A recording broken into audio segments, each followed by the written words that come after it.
안녕하세요, 청소년부 여러분. 오늘 말씀은 지혜를 얻음으로 누리는 꿀이득 두 번째 시리즈 꿀2예요. 지구의 사람을 두 부류로 분류하라고 하면 여러분은 어떻게 분류할 것 같나요? 여러 가지 방법이 있겠지만 오늘은 지혜로운 사람과 미련한 사람으로 구분할 거예요. 지혜로운 삶과 미련한 삶의 결과는 확실히 달라요. 지혜로운 사람은 오늘 말씀에서 배우게 될 이득과 은혜를 누리고 구원을 받지만 미련한 사람은 은혜는커녕 심판을 받게 되지요. 그래서 하나님은 우리가 지혜롭게 살기를 바라시며 여러 방법을 통해 지혜롭게 사는 길을 깨닫게 하세요. 지혜로운 사람과 미련한 사람 중 한쪽을 고르라면 여러분도 모두 지혜로운 사람이 되겠다고 고르겠죠? 말씀을 통해 지혜를 얻길 소망하며 함께 말씀을 읽어봅시다. 시작! 지혜를 얻은 자와 명철을 얻은 자는 복이 있나니 이는 지혜를 얻는 것이 은을 얻는 것보다 낫고 그 이익이 정금보다 나음이니라. 지혜는 진주보다 귀하니 내가 사모하는 모든 것으로도 이에 비교할 수 없도다. 그의 오른손에는 장수가 있고 그의 왼손에는 부귀가 있나니 그 길은 즐거운 길이요 그의 지름길은 다 평강이니라. 지혜는 그 얻은 자에게 생명나무라. 지혜를 가진 자는 복되도다. 아멘.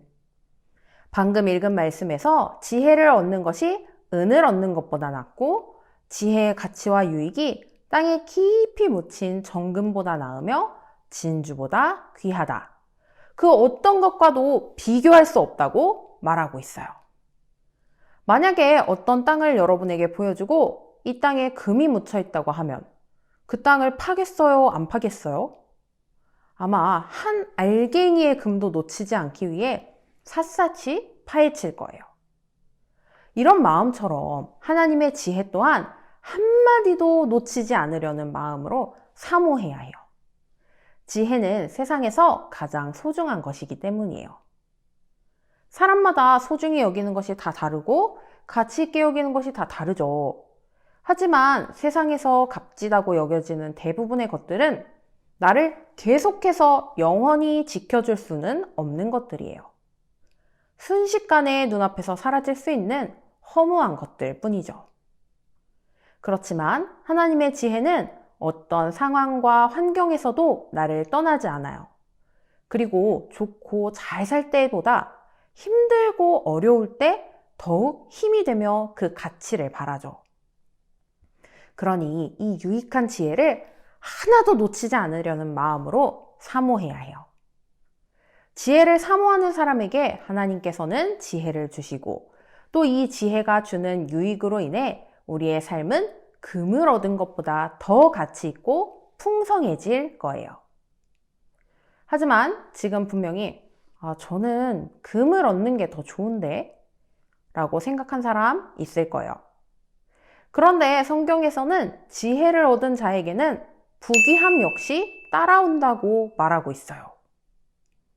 바울은 믿음의 사람들이 누리는 복을 하늘에 속한 모든 신령한 복, 측량할 수 없는 그리스도의 풍성함이라고 표현했어요. 그리고 여러분, 솔로몬이 엄청난 부자였다는 것을 아나요? 왕이긴 했지만 쬐끄만 나라의 왕이었는데 그의 지혜에 감탄한 주변 나라들이 작은 나라라고 얕보지 않고 곡물을 가져다 바쳤거든요. 솔로몬이 이 땅에서 누렸던 부귀는 자신의 힘으로는 얻을 수 없었던 것이고 하나님이 주신 은혜였던 거죠. 이 외에도 믿음으로 사는 사람들에게 하나님이 복을 내려주시는 이야기가 성경 속에 가득하죠. 아까 지혜보다 금 얻는 게 더 좋다고 생각했다면 빨리 취소하세요. 지혜도 얻고 금도 얻는 게 좋지 금만 얻는 게 더 좋을 리는 없잖아요? 그런데 하나님은 지혜와 금만 주시는 게 아니에요. 즐거움도 주신대요. 부자가 되면 즐거운 건 당연한 거 아니에요? 하고 물을 수도 있지만 성경에서 말하는 즐거움은 그런 저차원의 즐거움이 아니에요. 즐거운 걸 다 하고 살아도 마음 한켠엔 늘 불안함이 존재할 수 있어요. 돈이 많다고 병에 안 걸리고 안 죽는 거 아니고 뜻밖의 사고가 일어나지 않는 것 아니잖아요. 지혜가 이끄는 삶을 사는 사람에게는 하나님과 동행함으로 얻어지는 평강이 있어요. 지혜 있는 사람은 하나님이 나의 삶을 인도해 주신다는 든든함과 하나님이 나를 구원해 주셨다는 찐 기쁨이 있거든요. 여러분 모두 지혜가 주는 부귀와 진짜 즐거움을 누릴 수 있길 바래요. 그러면 지혜가 주는 꿀이득 중 가장 값진 것은 무엇일까요? 사람에게 있어서 가장 소중한 것은 생명이에요. 이 세상에서 모든 것을 이루고 많은 것을 가졌다고 해도 생명을 잃으면 아무 소용이 없어지죠.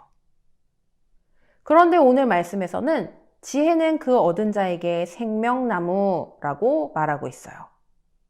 우리가 지난주에 지혜로 얻는 이득 중 건강과 장수를 알게 되었죠.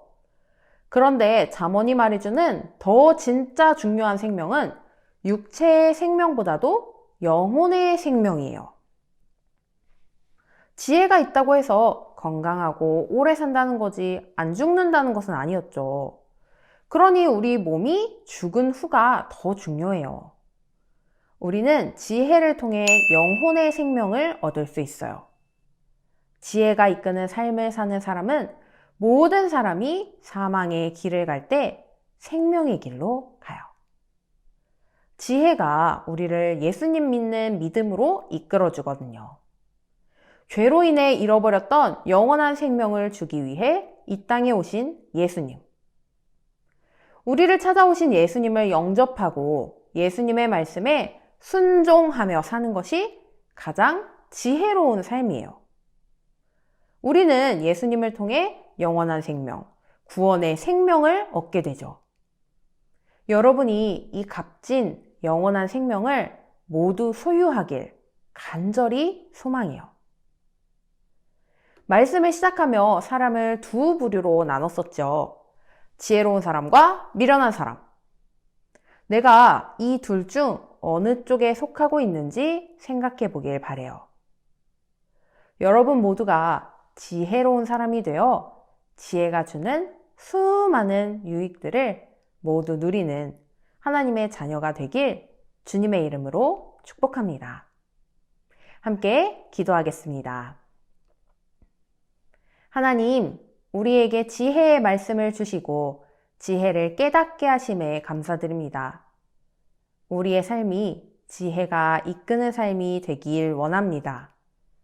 그 어떤 보물보다 비교할 수 없이 귀한 지혜를 더욱 간절히 사모하게 하옵소서. 세상에 사라지는 것들에 눈이 가려지지 말게 하시고 영원한 것을 따라 살게 하소서. 우리에게 영원한 생명을 주기 위해 오신 예수님을 믿는 굳건한 믿음을 주시고 예수님의 피 흘림의 값으로 주신 나의 생명을 귀한 일에 사용할 수 있게 하옵소서. 이제 시작되는 한 주도 주님과 동행하며 기쁘고 평안한 날들 되게 하실 줄 믿습니다. 예수님의 이름으로 기도드립니다. 아멘. 이제 주기도문으로 예배를 마치겠습니다. 하늘에 계신 우리 아버지여, 이름이 거룩히 여김을 받으시오며 나라가 임하시오며 뜻이 하늘에서 이루어진 것 같이 땅에서도 이루어지이다. 오늘날 우리에게 일용할 양식을 주시옵고 우리가 우리에게 죄 지은 자를 사하여 준 것 같이 우리 죄를 사하여 주시옵고 우리를 시험에 들게 하지 마시옵고 다만 악에서 구하시옵소서. 나라와 권세와 영광이 아버지께 영원히 있사옵나이다. 아멘. 오늘의 추천 찬양은 유승록 학생의 추천 찬양이에요. 함께 듣고 은혜를 나누길 바래요.